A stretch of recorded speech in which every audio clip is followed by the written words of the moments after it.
ज्यादातर इन्वेस्टर्स को लगता है लॉस तब होता है जब प्राइस गिरता है, रेड स्क्रीन या माइनस नंबर दिखा और पैनिक शुरू।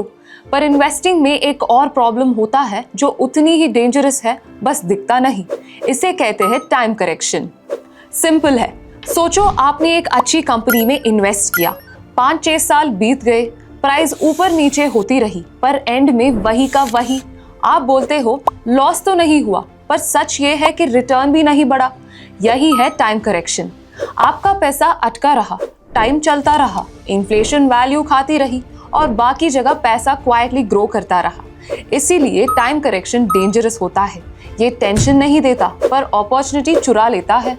और ये सिर्फ स्टॉक्स में नहीं होता, गोल्ड ने भी सालों तक कुछ नहीं किया, सिल्वर भी रेंज में अटका रहा, रियल एस्टेट में भी लॉन्ग फ्लैट फेजेस आते हैं, और डेट में भी अगर रिटर्न इन्फ्लेशन से ज्यादा नहीं है तो रियल रिटर्न ऑलमोस्ट जीरो हो जाता है।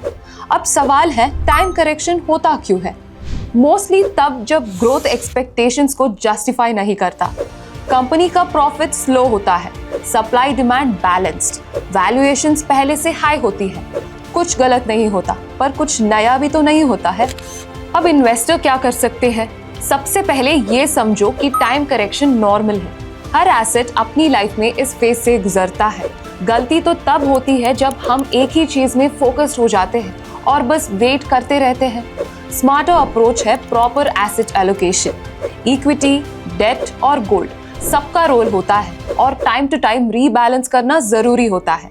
एडवांस्ड इन्वेस्टर्स के लिए डायनामिक एलोकेशन मदद करता है। जहां फंडामेंटल्स और मोमेंटम स्ट्रांग हो वहां एक्सपोजर बढ़ाओ, और जहां ग्रोथ अटकी हो वहां रिस्क कम करो।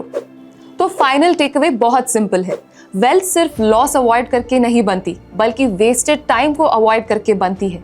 अगर इस वीडियो से आपको इन्वेस्टिंग का एक नया एंगल समझ आया तो लाइक कीजिए, और ऐसे ही more simple no noise market lessons के लिए अभी ट्रेड जीनी यूट्यूब चैनल को सब्सक्राइब कीजिए।